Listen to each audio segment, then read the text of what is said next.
Shalom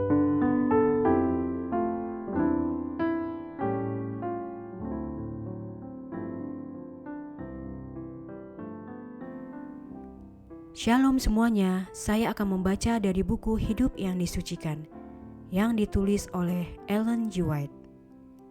Pelayanan Yohanes. Bab 8. Rasul Yohanes melewatkan masa mudanya dalam masyarakat nelayan yang tidak berpendidikan di Galilea.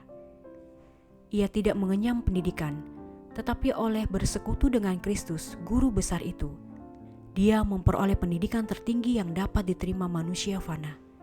Dengan keinginan yang besar, ia menengkuk dari sumber air hikmat, dan kemudian berusaha menuntun orang lain kepada sumber yang terus-menerus memancar sampai kepada hidup yang kekal. Yohanes 4 ayat 14.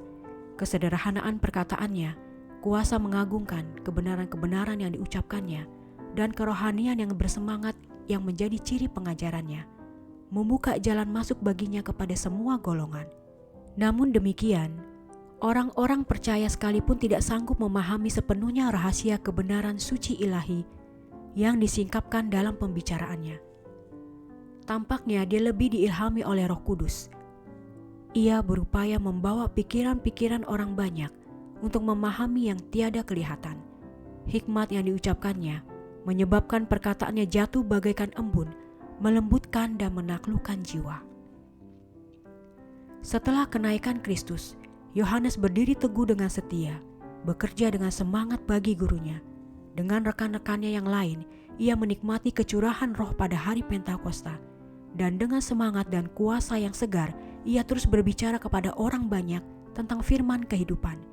Ia diancam dengan hukuman penjara dan kematian, tetapi ia tidak takut. Banyak orang dari berbagai golongan datang untuk mendengarkan khotbah para rasul itu dan disembuhkan dari penyakit mereka melalui nama Yesus, nama yang begitu dibenci di kalangan orang Yahudi.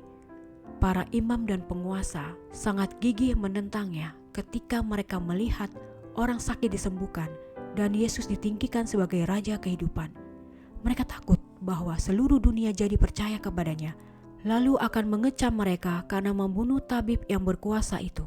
Tetapi makin besar usaha mereka untuk menghentikan kehebohan ini, makin banyak pula orang yang percaya kepadanya, lalu berpaling dari ajaran para nabi dan orang Farisi. Mereka jadi naik pitam, lalu menangkap Petrus dan Yohanes, menjebloskan mereka ke dalam penjara umum. Tetapi pada tengah malam, malaikat Tuhan membuka pintu-pintu penjara, membawa mereka keluar sambil berkata, "Pergilah, berdirilah di bait Allah dan beritahukanlah semua firman hidup itu kepada orang banyak." Kisah 5 ayat 20. Dengan kesungguhan yang tak tergoyahkan, Yohanes menyaksikan Tuhannya dalam setiap situasi yang memungkinkan. Ia melihat bahwa saat-saat itu penuh bahaya bagi gereja. Penipuan setan sedang menyebar kemana-mana. Pikiran orang banyak diombang-ambingkan oleh keraguan dan ajaran menipu yang simpang siur. Sebagian orang yang berpura-pura setia kepada pekerjaan Allah adalah penipu. Mereka menolak Kristus dan Injilnya dan sekarang menyebarkan ajaran-ajaran agama yang menyimpang dan menyesatkan serta hidup dalam pelanggaran hukum ilahi. Tema kesenangan Yohanes ialah kasih Kristus yang tak terbatas. Ia percaya kepada Allah seperti seorang anak yang percaya kepada seorang ayah yang baik dan lemah lembut. Ia mengerti tabiat dan pekerjaan Yesus. Dan ketika ia melihat saudara-saudaranya orang Yahudi mencari-cari jalan mereka tanpa seberkas sinar matahari kebenaran untuk menerangi jalan mereka, ia rindu menghadapkan kepada mereka Kristus, terang dunia itu. Rasul yang setia itu melihat bahwa kebutaan, kesombongan, ketahyulan, dan kebodohan mereka terhadap kitab suci telah membuat belenggu bagi jiwa mereka yang tidak akan pernah putus. Prasangka dan kebencian yang mereka pertahankan dengan degilnya terhadap Kristus membawa kehancuran mereka sebagai suatu bangsa dan menghancurkan pengharapan mereka akan hidup yang kekal. Namun Yohanes tak henti-hentinya menghadapkan Kristus kepada mereka sebagai satu-satunya jalan kesempatan. Bukti bahwa Yesus dari Nazaret itu adalah Mesias demikian jelasnya, sehingga Yohanes menyatakan bahwa tak seorang pun perlu berjalan dalam kegelapan kesalahan manakala terang seperti itu disodorkan kepadanya. Yohanes hidup untuk melihat Injil Kristus disebarluaskan di tempat jauh dan dekat. Dan ribuan orang senang menerima ajarannya. Tetapi hatinya susah karena dia tahu ada kesalahan yang meracuni menyelinap ke dalam jemaat. Sebagian orang yang menerima Kristus menyatakan bahwa kasih-Nya membebaskan mereka dari penurutan kepada hukum Allah. Pada pihak lain, banyak orang mengajarkan bahwa aturan-aturan dan ketentuan hukum harus dipelihara, bersama-sama dengan semua adat kebiasaan dan tata upacara Yahudi. Dan ini telah cukup untuk keselamatan tanpa darah Kristus. Mereka beranggapan bahwa Yesus adalah seorang yang baik, seperti para rasul, tetapi menolak keilahiannya.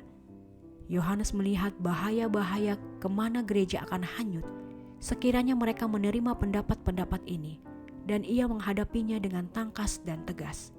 Ia menulis kepada penolong yang paling dihormati, seorang perempuan yang memiliki reputasi yang baik dan berpengaruh luas. Sebab banyak penyesat telah muncul dan pergi ke seluruh dunia yang tidak mengaku bahwa Yesus Kristus telah datang sebagai manusia. Itu adalah si penyesat dan anti-Kristus. Waspadalah, supaya kamu jangan kehilangan apa yang telah kamu kerjakan itu, tetapi supaya kamu mendapat upah sepenuhnya.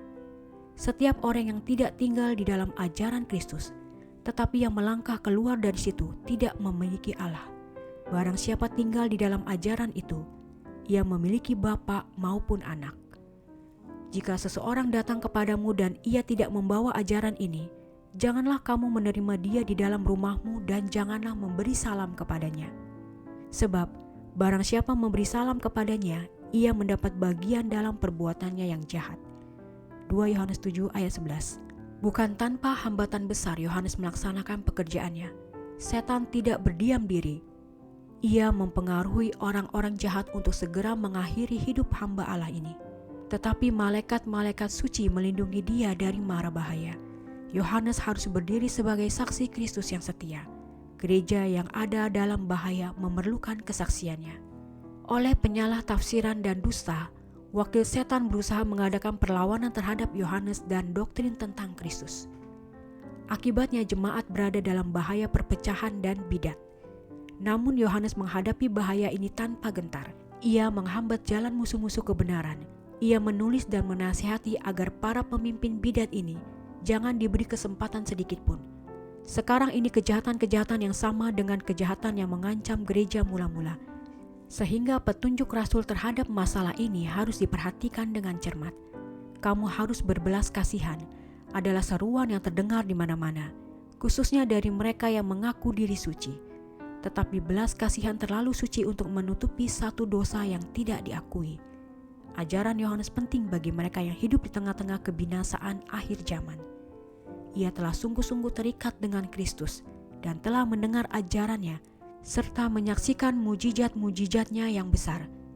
Ia memberikan kesaksian yang meyakinkan, yang membuat dusta musuh-musuhnya tak berdaya.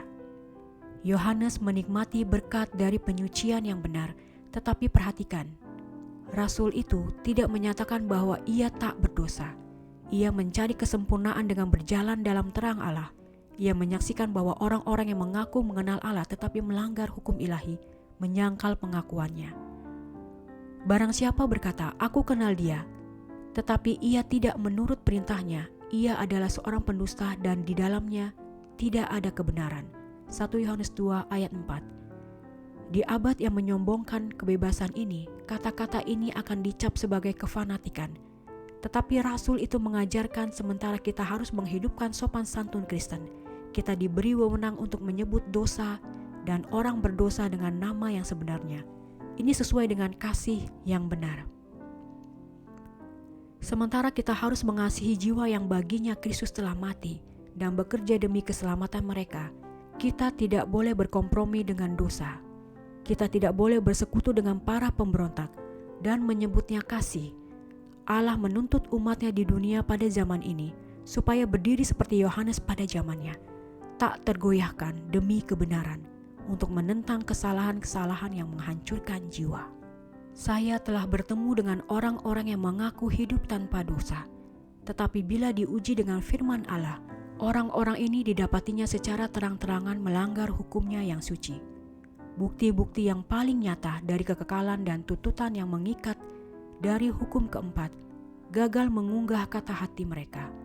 Mereka tidak dapat menyangkal tuntutan Allah, tetapi berani memaafkan diri sendiri dalam melanggar Sabat. Mereka mengaku suci dan melayani Allah sepanjang pekan. Banyak orang hidupnya baik-baik, kata mereka, tidak memelihara hari Sabat. Jika orang telah disucikan, mereka tidak lagi dibawa penghukuman walaupun mereka tidak memeliharanya. Allah begitu murah hati untuk menghukum mereka karena tidak memelihara hari ketujuh.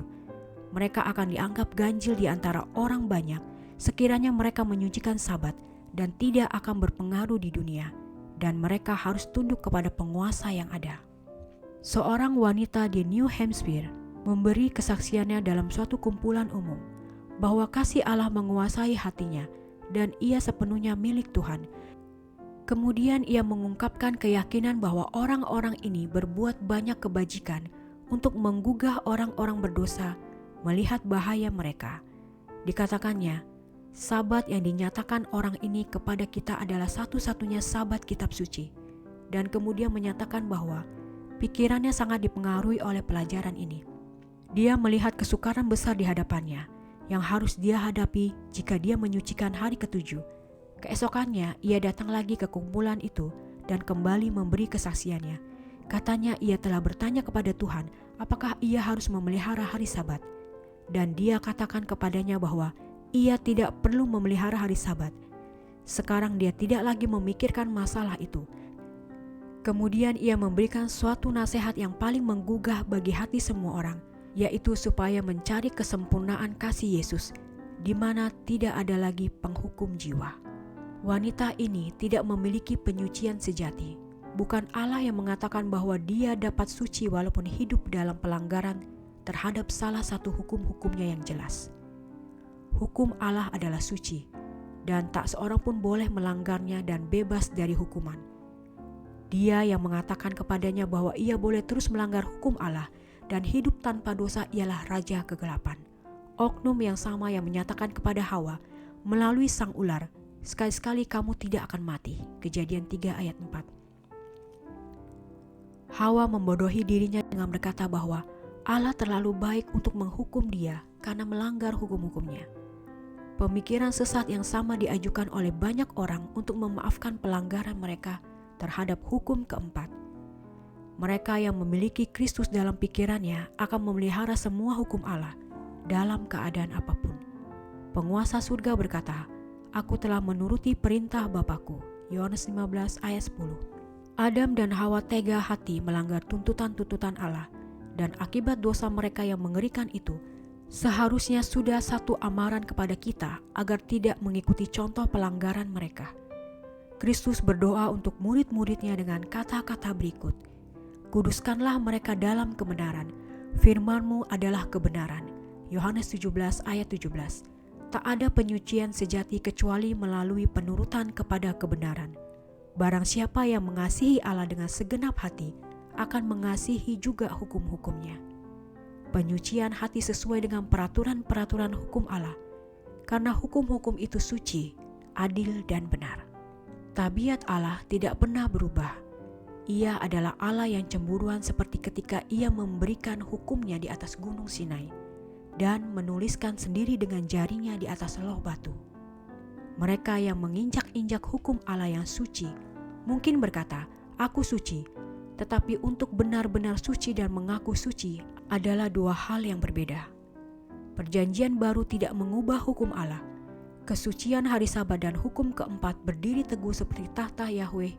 Yohanes menulis, "Setiap orang yang berbuat dosa melanggar hukum Allah, sebab dosa ialah pelanggaran hukum Allah. Dan kamu tahu bahwa ia telah menyatakan dirinya supaya ia menghapus segala dosa, dan di dalam dia tidak ada dosa. Karena itu setiap orang yang ada di dalam dia tidak berbuat dosa lagi. Setiap orang yang tetap berbuat dosa tidak melihat dan tidak mengenal dia." 1 Yohanes 3 ayat 4-6. Kita berhak mengatakan hal yang sama sebagaimana murid yang kekasih itu terhadap mereka yang mengaku tinggal di dalam Kristus, hidup suci, tetapi hidup dalam pelanggaran kepada hukum Allah. Kita harus menghadapi golongan seperti ini sebagaimana dia menghadapinya. Ia berkata, Anak-anakku, janganlah membiarkan seorang pun menyesatkan kamu. Barang siapa yang berbuat kebenaran adalah benar, sama seperti Kristus adalah benar. Barang siapa yang tetap berbuat dosa berasal dari iblis, sebab iblis berbuat dosa dari mulanya. Untuk inilah anak Allah menyatakan dirinya, yaitu supaya ia membinasakan perbuatan-perbuatan iblis itu. Ayat 7-8. Di sini rasul itu bicara dengan jelas saat mana dia pikir hal itu diperlukan. Surat-surat kiriman Yohanes bernafaskan roh kasih, tetapi manakala dia berhadapan dengan golongan yang melanggar hukum Allah, namun mengaku bahwa mereka hidup tanpa dosa, ia tidak ragu-ragu mengamarkan mereka dari penipuan mereka yang menakutkan itu. Jika kita katakan bahwa kita beroleh persekutuan dengan Dia, namun kita hidup di dalam kegelapan, kita berdosa dan kita tidak melakukan kebenaran. Tetapi jika hidup kita di dalam terang sama seperti Dia ada di dalam terang, maka kita beroleh persekutuan seorang dengan yang lain. Dan darah Yesus, anaknya itu menyucikan kita dari segala dosa. Jika kita berkata bahwa kita tidak berdosa, maka kita menipu diri kita sendiri dan kebenaran tidak ada di dalam kita. Jika kita mengaku dosa kita, maka Ia adalah setia dan adil, sehingga Ia akan mengampuni segala dosa kita dan menyucikan kita dari segala kejahatan. Jika kita berkata bahwa kita tidak ada berbuat dosa, maka kita membuat Dia menjadi pendusta dan firman-Nya tidak ada di dalam kita. 1 Yohanes 1 ayat 6-10. Demikianlah bacaan buku Hidup yang Disucikan. Bab 8 Pelayanan Yohanes. Tuhan memberkati.